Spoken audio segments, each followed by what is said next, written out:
وقل رب زدني علما. Tapi ini ada lagi pertanyaan. Apakah kepahaman kaum seperti Jukam ini secara dalil akan terus lestari sampai hari kiamat walaupun sudah kita sampaikan dengan sejelas-jelasnya? Allahu a'lam. Yang jelas, wa ja'alna ba'dakum li ba'din fitnatan. Allah akan menjadikan cobaan, sebagian kalian menjadi cobaan buat yang lain. Yang artinya apa? Kelompok-kelompok atau firqah-firqah yang menyimpang itu akan terus ada, akan terus ada. Seandainya bukan Jukam, akan ada firqah yang lain. Dan supaya diketahui nih oleh teman-teman di Jukam nih, seringkali teman-teman di Jukam ini diberi syubhat begini, seandainya Jukam ini nggak benar, nggak mungkin bisa berkembang pesat, bisa eksis sampai sekarang. Ini nggak mungkin. Adanya jamaah bisa berkembang pesat di mana-mana, apalagi bisa bertahan sampai sekarang. Itu karena ridhonya Allah. Saudara sekalian, itu cara berdalil yang salah, ya. Itu cara berdalil yang salah. Kalau saudara-saudara berdalil dengan banyaknya pengikut, maka di luar sana ada atau mungkin banyak firqah-firqah yang pengikutnya jauh lebih banyak daripada Jukam. Sekarang misalnya Syiah, pengikutnya lebih banyak daripada Jukam. Mereka bahkan menguasai beberapa negara. Apakah ini tanda bahwa Syiah itu diridhoi oleh Allah? Bukan.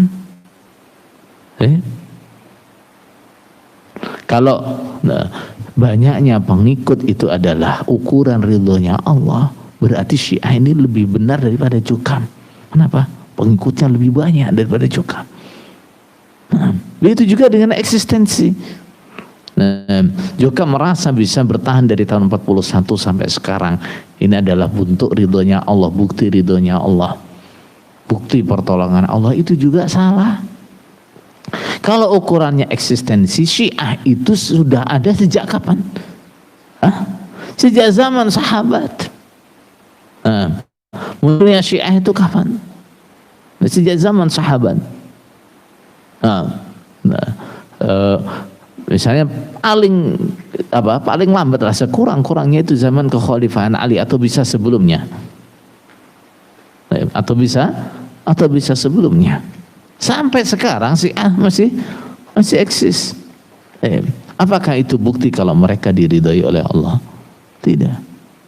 Dan yang lebih jelas lagi adalah orang-orang kafir. Kekafiran, kemusyrikan, dari dulu sampai sekarang selalu ada. Apa itu bukti bahwa kemusyrikan itu diridhai oleh Allah? Tidak, saudara sekalian. Jadi ini jangan terjebak ya. Ini termasuk akidahnya orang Mu'tazilah. Akidahnya apa? Orang Mu'tazilah. Bahwa Allah tidak akan menciptakan sesuatu yang Allah tidak ridho. Terjadinya sesuatu itu adalah bukti bahwa Allah itu ridho. Keliru, ya, keliru. Jadi kehendak Allah itu ada dua macam. Yang pertama adalah kehendak atau iradah kauniyah. Iradah apa? Kauniyah, atau yang disebut dengan masyiah, yaitu sesuatu yang Allah kehendaki dia terjadi. Dan yang ini tidak ada hubungannya dengan ridhonya Allah. Misalnya Allah menghendaki kufurnya orang kafir, Bukan berarti Allah ridho pada kekufuran. Allah menghendaki terjadinya maksiatnya orang yang berbuat maksiat. Itu bukan berarti Allah ridho dengan kemaksiatan. Bukan.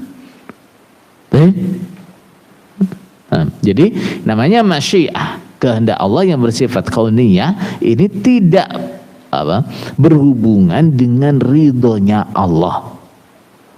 Adanya ini terjadi bukan karena Allah ridho atau sebaliknya, itu tidak. Yang kedua adalah iradah syar'iyyah. Apa? Iradah syar'iyyah, kehendak Allah secara syar'i. Secara apa? Syar'i, secara syariat. Allah perintah begini, Allah melarang begini. Itu namanya apa? Syariat. Nah, inilah yang berhubungan dengan ridhonya Allah. Bila kita bisa kerjakan ini menjadikan ridhonya Allah. Bila kita tidak mengerjakannya, maka itu akan mengakibatkan murkanya Allah. Jadi jangan berdalil dengan eksistensi suatu firqah itu adalah bukti ridhonya Allah, bukan. Memang secara kauni Allah menghendakinya, secara takdir, secara qadar Allah menghendakinya, tapi secara syar'i Allah tidak menghendakinya. Paham? Apalagi berdalil dengan jamaah yang semakin kaya. Nah, ini juga dalilnya orang jahiliyah. Masih ingat?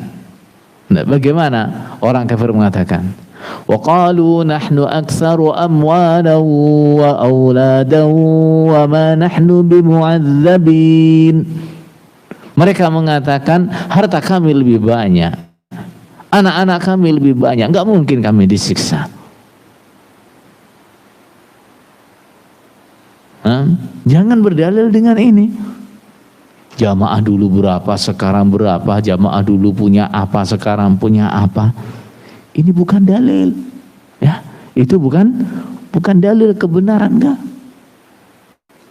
Dalilnya kebenaran, ukuran kebenaran adalah kecocokan kepada Al-Quran dan Sunnah. Bila yang kita pahami cocok dengan Al-Quran dan Sunnah, maka itulah kebenaran. Bila yang kita pahami, yang kita tetapi tidak cocok dengan Quran dan Sunnah, maka itu bukan kebenaran. Walaupun pengikutnya banyak, walaupun sudah eksis ribuan tahun, walaupun pengikutnya kaya-kaya, walaupun pengikutnya banyak yang berpangkat dan seterusnya, nah, itu bukan ukuran kebenaran.